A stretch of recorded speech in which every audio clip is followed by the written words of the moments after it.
So this is the part where I step in. Mm-hmm. And I say, welcome everybody to We Are Worship Wednesday live webinar. We're excited you're here today. And just like we start off all of our webinars, we have some free stuff for you.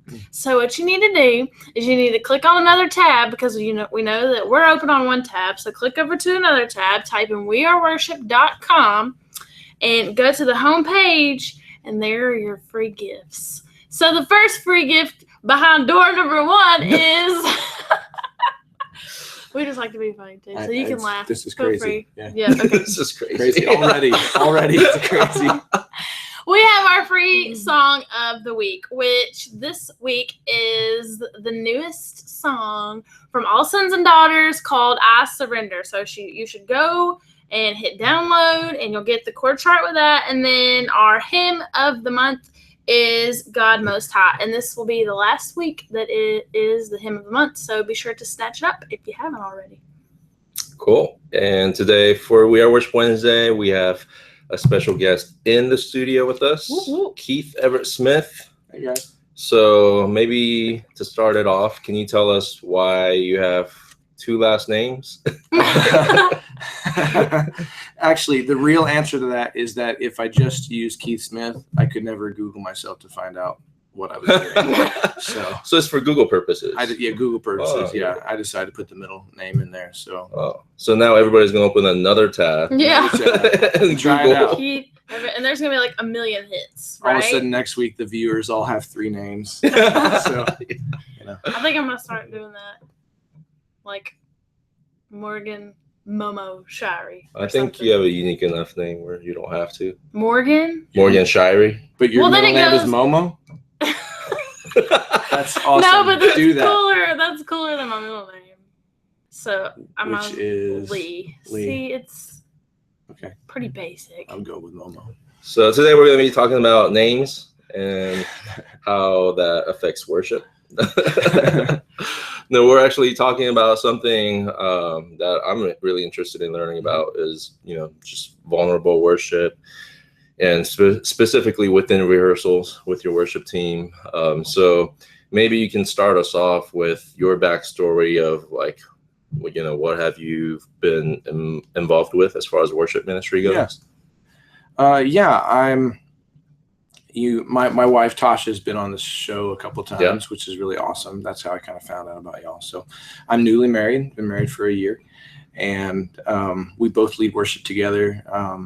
I kind of tend to work with bands and work with teams and pastors on leadership and on musicality and on all those kind of stuff. And Tasha, we both have really similar loves, but she tends to be on the, leader out front, pastoral, theology side. As you've probably noticed, she's really, really, really good at it. And so it's really fun to kind of have a partnership that way. And so my background, I'm a producer and a songwriter, and I've always had a love for the church. My dad's a pastor, and so I've went to Liberty University with Jesse. Have they met Jesse yet? They know Jesse. You've talked about him off camera, right? Like last week when you were in the panic, you were like, Jesse is. Well, I was like, yes, Jesse is going to be helping us. Yeah. So They haven't seen him yet. Jesse is our behind the scenes guy who makes all this happen. So we just had a funny exchange that you'll never know about, but it was awesome. But anyway, so I went to Liberty, and from Liberty I went out to Saddleback Church, and I was the instrumental music director at Saddleback, and was there for almost 4 years. Put together a band called Anthem Lights, which signed to Provident, and I moved to Nashville, and eventually became the worship director at Fellowship Bible Church here in town.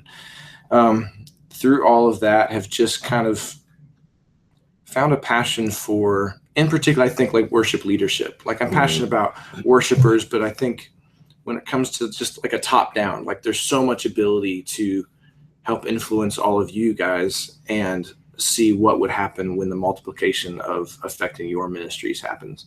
And so that's been a passion of mine. And it's funny, like you would think that it's meant that I am really passionate about music and all the musical side of things. And I am, but all the depth of all the musical stuff has really led me to care more for what it's actually about, and about the spiritual side in our hearts and the posture of our hearts in worship. And that kind of leads to this conversation on vulnerability. It's kind of a buzzword in culture right now. Everyone's kind of talking about vulnerability. There's all kinds of people talking about it. And one of the dangers of talking about vulnerability is talking about vulnerability and actually being vulnerable are two different things. Talking about it doesn't mean you are it. And I would say I struggle with that too. Like, we're about to have a conversation about vulnerability, and this may not be a vulnerable conversation per se, but it's good stuff. And so really what it amounts to is real worship, our hearts open to God. That is a vulnerable posture. It's where we allow ourselves to be who we actually are in front of God. Mistakes and weaknesses, all those things. And it's pretty easy to be vulnerable in front of God because he's fairly consistent, I would say. He's very consistent. He's never not consistent. And so we can trust him with those things. We can, every time we trust him with our brokenness, or even telling him, I've had points where I've told God, I'm really angry at you. This doesn't make any sense to me. Every time I do that, and he shows me that he's gracious and that he loves me and that I'm safe and able to do those things. I can dive even deeper into vulnerability, and that's great. But then you go into this thing that we all do, and we stand up on some kind of platform and we worship God, this vulnerable thing, in front of other people. Most of the people we don't know, and that instantly my vulnerability shield goes way up, and I have to really fight to tear it back down in order to model vulnerable worship for other people. And I think we as leaders have an obligation to lead from a vulnerable place and model vulnerability and teach our people how to be vulnerable, so that vulnerability is modeled for a congregation. So, because they can do the same thing. They're standing around a bunch of people they don't know trying to worship, and we're all kind of, here, and maybe you get one of these out of them or whatever it is. But vulnerability is hard, and it doesn't happen by accident. I think we all have to decide. Some people hit their rock bottom, in life, and vulnerability is forced on them, and some people choose it.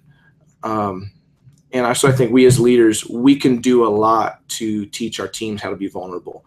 And so today I just wanted to kind of talk about vulnerability and then give some real practical tips of how to model it and how to create an atmosphere for it, so that rather than having to kind of conceptualize this abstract thing, you can start doing these actual things and see what happens when you do it. So maybe we should define what you mean by vulnerability. And is that different from authenticity? It's slightly different from authenticity. You are being authentic when you're being vulnerable, but you are not being vulnerable necessarily to be authentic.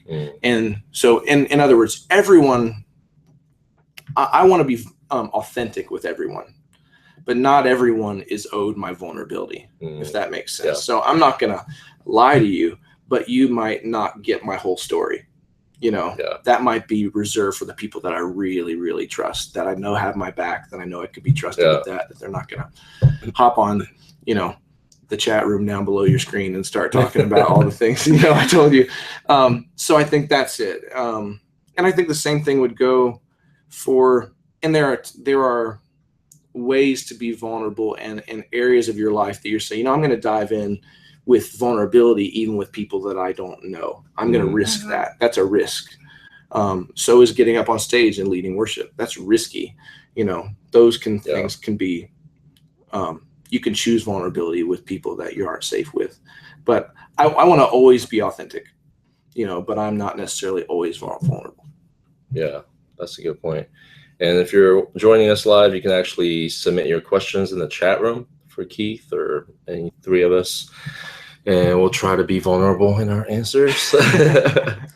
And we would also love to just hear where you're from. Like, if you're watching us, tell us where you're watching us from. We would love to hear that, and maybe what your thoughts are about this as we're talking. So how, I'm really curious to know. Okay, I'm a worship leader, Mhm. and I have this job that I'm doing. I'm here to help lead these people into the presence of God. And so how do I mean, I guess this is more of like a how-to, and you kind of we kind of want to talk about it first and then get to the like practical parts. But how do you separate that from it being, and I don't want to call it a job, but some people, they're paid to do this, but how do you keep it authentic, yet you're being vulnerable, but it doesn't feel like a job, or you don't feel like, okay, I'm going on stage today, I have to lead these people, like that kind of mindset, I guess.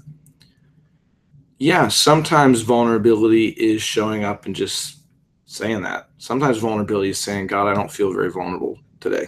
That's about all I got for you, And sometimes vulnerability is showing up and doing what you know to do in spite feeling about it. It's not you're not always equating a feeling with vulnerability. Sometimes, love is not a feeling most of the time, I would say. Most of the time love is a discipline. Most of the time I choose to love Tasha by serving her, even though I don't feel like it. I tend to think of emotions as residual of the discipline of love, not the emotion of love driving the,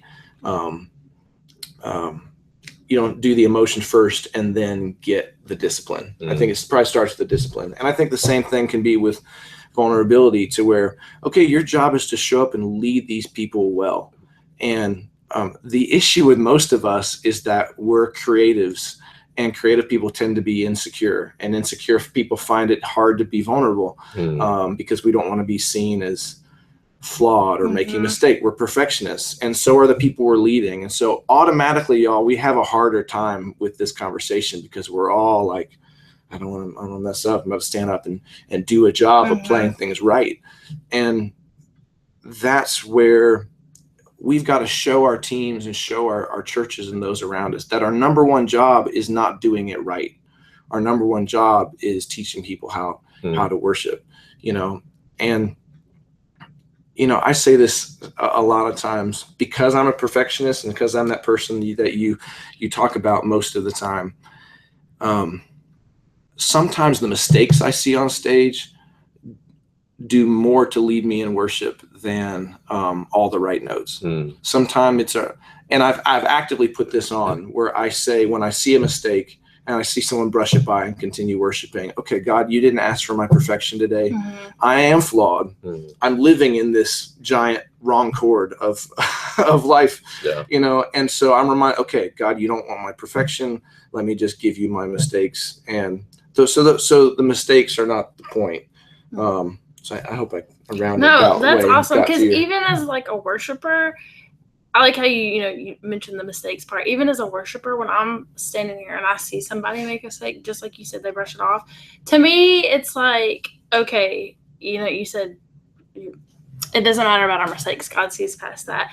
And so I feel more comfortable to just kind of be more open in worship and to be vulnerable with God and just say, okay, here I am. So I feel like our worship is kind of like a reflection of what the worship leader leads us in. So if the worship leader's out here and he's just arms up, just totally engaged in it, and he messes up, it's like, wow, I can do the same thing and I can mess up and I can still be totally engaged with God despite all of my flaws too.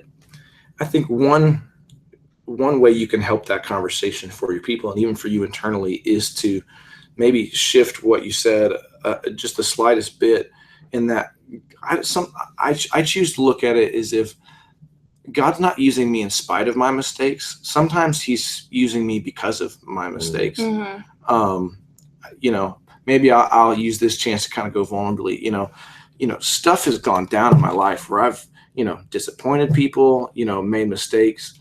And there have been times where I wonder, God, am I not supposed to be in ministry? Like, is this, what does it mean that, in actuality, I'm just a human, but what does that mean that I make these mistakes? Should I not be doing what I feel like you've called me to?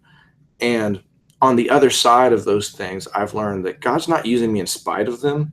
Like, he's informed my ministry because of them. It's really because of my life's mistakes and wrestling with those things that I've come to realize that about this conversation of vulnerability, and that someone looked at me in the middle of a crisis and said, someday you'll look back on this with envy of how close you knew God was to you. You know, when you're in the middle of that, you know, like David was in the middle of these caves, like running from Saul, you know, man, am I exempt from being king? You know, but no, like God was preparing him to be king. God was teaching him how to not be a Saul, you know, by humbling him, you know, and doing those things. And sometimes you stop and say, God's not just using you in spite of your mistakes. He's informing your ministry. He's teaching you how to be a vulnerable worship leader and a vulnerable worshiper. And I think you have to kind of develop a culture of vulnerability, you know, from the top down. You know, if you're the worship pastor, I think, you know, especially if you're new to a church, when you get into that church and start to, you know, build those relationships, I think it's important to be vulnerable. You know, like I led worship at a Lutheran church where it's very liturgical, and I knew nothing about liturgy, you know, so I went into the church and to the worship team and said, I don't know anything about liturgy. I've been trying to learn, and, you know, I need you guys to help me learn. And, you know, you really have to humble yourself, you know, to be vulnerable to your worship team and to your church, you know. Yeah. And so one of those, you might be thinking, okay, they're going to reject me because I don't know them. Maybe they think I haven't taken the time to learn them. But I would say more often than not, you're probably going to realize that, no, I wish they would like to extend grace to you. The worst thing you could do is go in and pretending you're informed and then just start flailing your musical arms around, you know, doing what you want. And they're like, he knows what it means to be Lutheran. He knows we don't do this kind of thing here. And had you not been vulnerable and told them that, you know, it might have been a different conversation. But instead, you might have someone who's saying, hey, you know what? I was there too once. Let me kind of tell you where we are. And then all of a sudden you can move things forward, you know, in a really positive way. And I know a lot of y'all deal with, you know, moving a church from point A to point D, you know, and those kind of things. And so sometimes the best thing to do is just get to know your culture, and that's humbling. So you don't need to know all the answers. I hope someone asks me a question I don't know the answer to, because I'll practice saying I have no idea. You know, one thing I think is one way you can start to create a vulnerable culture, as you were saying, is to start noticing inconsistencies in your message versus your actions. And a couple examples of this might be, we say we care most about worship, but we spend most of our time on musical things. You know, we say we care about people, but we're overcritical, and maybe we replace someone too quickly than we should for a better musician, you know, regardless of the condition of their heart or how well they are on the team. So I wrote another one down, but there are things like that if you can start to realize the real subtle ways that you break down people's trust, or because the human heart doesn't always know how to articulate maybe what I just said or things like that. But we do have that gauge in us that says, something doesn't feel right about this, you know. And some of us have been in church so long that we just kind of get used to it, and that's just the way it is. But really, in order to create this vulnerable culture, we probably need to sit down and look at, okay, here's what I say. Do I always act on that? You know, and start to make changes that really make us consistent leaders, so that people can begin to trust us. Because if they don't trust you, they won't be vulnerable in front of you, you know. So how do you bring that into like the rehearsal setting for the worship team?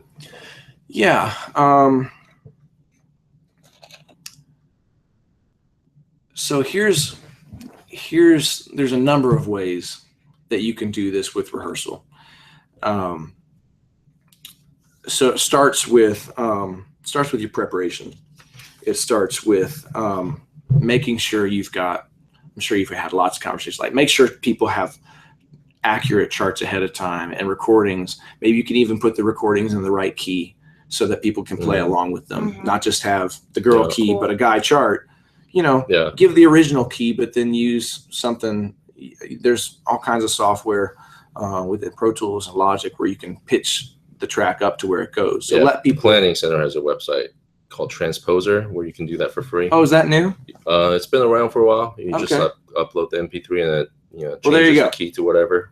So stuff like that. So another thing would be ahead of time, email your team. I would do this every week where I would email the team and say, okay, here's the songs that are up. Here's the things to watch for. Jim, I want to make sure you learn the exact guitar part on the lead line on this song.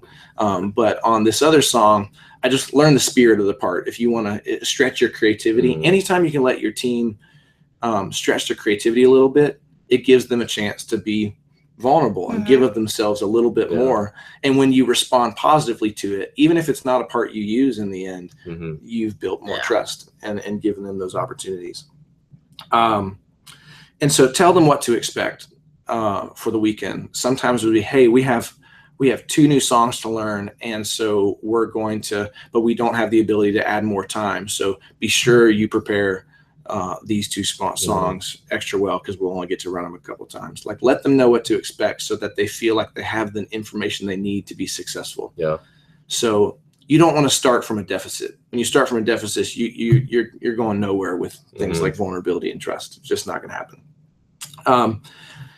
This goes along with kind of putting your money where your mouth is on the spiritual front, but start with prayer and give each other a chance to lift up each other's burdens and help people lay down the things that are weighing them down. Because when we're weighed down, we have trouble being vulnerable. And if we prove to one another that I'm going to carry that burden with you, all of a sudden you and I have a trust, and maybe I'm willing. Maybe it's something as simple as I'm willing to cry in front of you, but I really need to today, or just knowing that these people are praying for me as we worship today.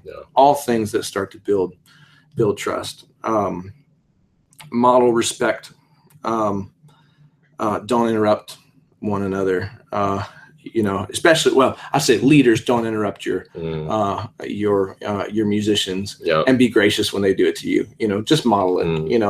Don't put people in their place. Things like that. And this is another way you can build vulnerability in your team. If someone has a good idea, if someone has an idea musically, try it. Most ideas show themselves to be the right one at the end of the day. If it's an idea that didn't work and yours is an idea, and here's kind of where they end up, that yours is the better one and theirs is here, it will show itself. And most of the time the volunteer will say, I don't think that's right. But the ideas that are right here, where here's my idea, but here's theirs, and maybe it's a little, these don't matter. And that's a chance. If you can do your volunteer's idea, if you have any way to do their idea, try to do it. And at least show them you're willing to listen if you've got time. Sometimes there's not time to do that. But whenever you can, that gives people ownership, and they feel like you trust them and you're willing to let them buy in. So I could keep going. You want me to go down a couple? Go for it. I really like that one, though, because it kind of just cleans the slate. It's like, no, I'm not better than you. Just let's be together and let's try this, and let's, my opinion's not better than yours, kind of thing. Yeah, There's no ego involved. No, and they trust you. If you've built this kind of trust, when you say that I don't think that's going to work, and you've let them try their idea, they're going to say, okay, I believe you. I believe that that's not the right thing for this. But if you never do it, if you got to be right all the time, they have trouble giving their best. They're just going to do what you say. They're not going to do the best. They're just going to do what you say. So here's another thing I really like. I want to kind of walk y'all through a way to introduce a new song that I think really helps with vulnerability, because I think most people don't really understand a really great way to new song. So I'm going to present a worst case scenario, and that scenario is, let's say Pastor decided that he wanted to add a song. That never happens. Never happens. But you're forced to introduce a song in rehearsal that no one's ever heard of before. So here's kind of how I would do it, and where it touches on the vulnerability stuff along the way. First thing I would probably do is play the recording. Play it for everybody, have the ability for them to hear it. Me as a music director, I'm on a talk back mic, and I might be kind of talking through things as it happens. Okay, hey, Jim, do you hear that? that lead guitar part there. I don't want to do that one. Just so you know, you don't have to focus on that. Okay, everybody notice how the song builds on the first chorus. Like, I want you guys to think about not playing harder, but play wider and with more expression. And I'll just say some of those things as we go. And then after the song's done, I'll kind of debrief. Okay, do you guys have any questions? Anything you want me to clarify? Okay, now real quick, let's play that drum groove. Let's just play, and now everyone kind of join in on the chorus, and let's just kind of think through it. I don't always do that part, but just kind of get the overall basis. And then we run the song once all the way through. And this is really important. After the first time through it, don't critique. Like, let it have been what it is. I might give an overarching comment like, you know what? Our pocket was a little far forward. It felt a little frantic. So let's just kind of back it. Let's make sure it feels real settled. But I don't ever say, hey, you missed that part. You know, hey, you played too much. Because you guys have all been in this situation where the first time you play it, you've got a list of things you want to do different the first time. It's me, when I've played a song from beginning to end, I'm the one going as a musician, you know, I overplayed in the second verse. I'm going to do that differently next time. I need to save some for the end. You know, but if the music director says, hey, you played too much on the second verse, save something to the end, I'm going in my heart, man, I was going to show you that I can do that. Yeah. Man, I knew that.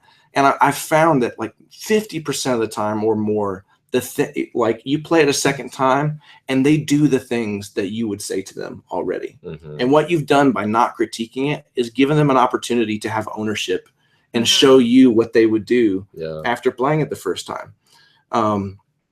And it's also kind of humbling too. Like, you as a leader realize, you know what, I don't have to say something all the time. And then as we play the second time down, I might be on the talkback mic and give some instruction as it goes. Because at that point, we probably need to can't spend probably 45 minutes on a song. So I'll start saying, all right, we're going to build up here. There's an extra bar here coming up, 1, 2, 3, and I'll kind of count some things in as we go. But that's just an easy way to give people ownership and also to make sure it's been listened to and played through enough times to where it starts to get comfortable. And you set them up to win. And I'll say this too, if you're ever doing a song and you're doing things like rearranging the form, moving choruses around, be absolutely sure that you have a chance to run the whole song beginning to end. Because if you start moving things around, it doesn't stick. And if at all possible, go rehearse another song before you do it and just give it a chance to sink into long-term memory. Because if you do it all right in a row, I know I forget half that junk, and I'm a pretty quick learner like that. So, and rehearse thoroughly, like set enough time, and rehearse thoroughly. And the way I equate it is this: we all spent at least 12 years in school learning how to do things like math, learning how to do things like reading and writing. And we did that for that long to do it thoroughly, to where we get into a real life situation. We're not thinking about speaking English right now. It's what we're talking about that we're doing. And I think the same thing goes for rehearsal. If you don't give people enough rehearsal time to learn it, they'll have their heads in their charts, communicating to a congregation that their most important job is playing music and not worshiping. You've got to give them a chance to make it second nature enough to get their heads out of charts and actually lead people in worship. And so you've got to rehearse thoroughly enough. And if you give them charts ahead of time, things like that, all those are opportunities for them to say, you know, I don't even need a chart today. This is kind of second nature. I know this song. And then you can go about showing the congregation your vulnerability. They won't have time for vulnerability if they've got their head in a chart trying to remember chords. They just won't. And then my last rule is that I never critique after the service. I know a lot of churches. I had a guy at a conference one time said, so you don't think it's good that after every service we go back as a team and watch the video and critique? I said, no. I know churches that do that. Yeah. No, that's why you rehearse thoroughly. If you want to do that kind of thing after rehearsal, be my guest. But after the service is not the place to say we need to do it right 100% of the time. I would hate for people to be thinking, oh my gosh, I messed that up. I hope Keith didn't hear that. You know, they're not playing vulnerably at that point. They're playing safe. They're trying to make sure they get it right. That's a good point. I've had people that have come up to me and said, I'm so sorry, I missed that thing. And I say, Yeah. it's okay. And you can tell when they've been in those environments before. Yeah. You know, and so never critique after a service. I might say something like, hey, let's put the keyboard hook at the outro. You know, I'll do some directional things that aren't critiques, you know, afterwards. But like, if you show them that they could make mistakes, that even a mistake is part of leading worship, and it's no problem. If you put the time in and rehearsed, if you make a mistake, so what? You know, it's not the point. You know, I really believe if you do those kinds of things, find ways to give your people ownership and find ways to trust them and prove that you're not, you know, standing over them at every turn, they'll lead from a vulnerable place, and you'll see your congregation start to go there too. Like, I've seen it happen. You know, I really have. So. That's good stuff. Yeah. I like that there's not a tier. You know, you don't want there to be a tier of people, because then it's like, I don't feel comfortable enough coming to you to talk to you about this or to show you this idea. It's just like everybody's on the platform together doing the same thing, the same job, and you can be vulnerable with people, which is the end result. Totally. And on that note, I think it's also important that you communicate honestly. If there's a problem, you don't, this is not just brushing things under the rug and not talking about them. It's communicating in love. You know, the people I know best are people who have called me out, or we've had a problem and we deal with in a godly way. And all of a sudden we know each other. We don't just know each other on the positive ways. We know what's going to happen. I know I can be trusted to come to them with a problem and know that they're not going to handle it in an unhealthy way, that we're going to be able to work through it. And people can tell when they're being lied to, you know, like I think about auditions. I know you guys just had a podcast on auditions and things. Yeah. You know, sit down and tell people, not just, you know what, we don't have a spot for you. And that's it. They're going, that doesn't feel right. That doesn't feel right. I feel like something's not being said. Yeah. You know, no, tell them, you know what, you did a great job with X and Y. You know, your chart reading was a little rough. You know, we have some resources for you that can help you learn that, but we don't want to add you to the team until you can be successful on the team. It's not just about us finding great musicians. Yeah. It's about you being able to do a great job and feel like you can lead vulnerably and be successful in that. And so be honest with people and do it in love and prove that the vulnerability doesn't just happen when things are going well. Man. Well, I haven't gotten any questions, so I think you're doing a great job. Okay. You're probably answering everyone's questions. As they're asking it, they're like, wait, he just answered that. Delete. Yeah. Yeah, it's been really good. So in closing, maybe like share a few like practical things. Maybe if a church or a worship pastor wants to like start heading in that direction of vulnerability, like what's something they can do this week that they can start implementing? This week. You know, this is a practical one. You know, find a time to admit, you know, you were wrong or apologize or you showed up late, and don't sugarcoat it and find a way to justify it. Just say, you know what, I wasn't watching the time and I showed up late and I'm really sorry. Like, y'all deserve more respect than that, you know? Yeah. And just same thing, just show them that you're willing to, wow, he's really willing to be honest, you know, regardless of what the result might be. Or, you know, that might be a way to start. And another thing that's cool, I will tell, sometimes when we're backstage kind of getting ready to go on, I'll tell the team, hey, I want to encourage y'all to take a risk today. Find a way, some way to risk. Maybe it's musically, but maybe it's just letting yourself feel something you don't normally let yourself feel today and give it to God, you know, encouraging your team to be vulnerable and do that for yourself. You know, I've seen people, worship pastors get up in front of the congregation. So, you know what, I just want to let you know, I'm been kind of depressed this week, you know, and it's not been a good week. And I just want y'all to know that and know that's from where I'm leading from. And maybe that's your story too. And we can just worship together there. You know, those are the kind of things you can do. It's honesty, and it's risking someone rejecting you. That's when I don't feel vulnerable, it's because I'm people pleaser a lot of times. So I want you to like me. I don't want you to think bad of me. Those kind of things. So, when you can find a way to be honest, I think that's probably one of the first steps of vulnerability. Great. So if anybody wants to like connect with you on social media, do you have like your favorite places you want to connect with people?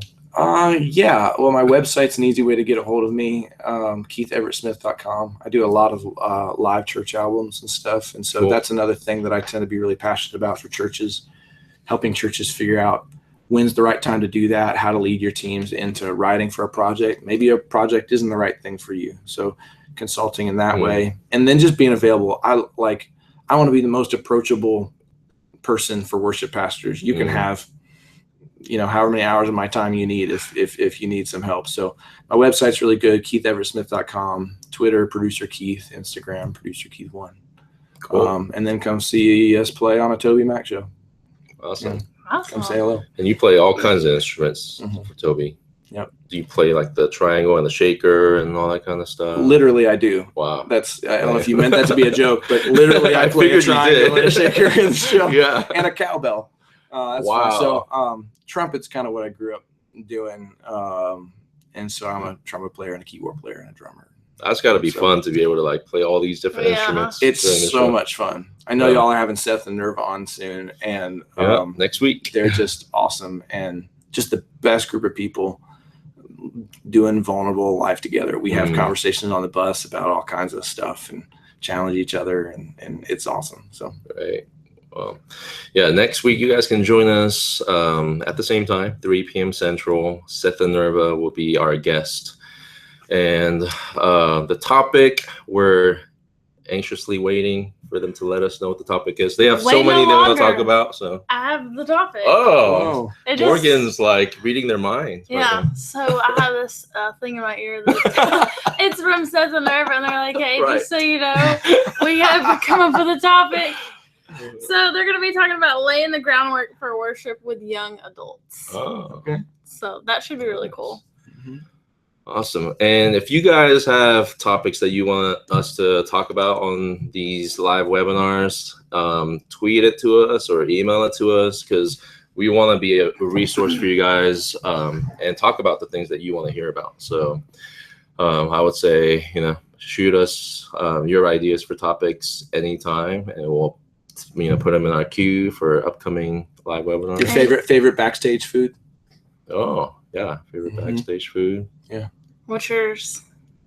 I don't know. Purple M&Ms. I don't know. Danishes, probably. Danishes. I mean, it's not like you have access to anything you want. It's normally kind of pretty, Danishes is a delicacy when it comes to backstage food. Yeah. Cool. Well, thank you for joining us. My pleasure. Today. It's been really good. I think people are gonna like watch this over and take notes and share it with the worship team. So it's really good content. And thank you guys for watching us. Join us next week, and hope you have a great week. Bye. Bye.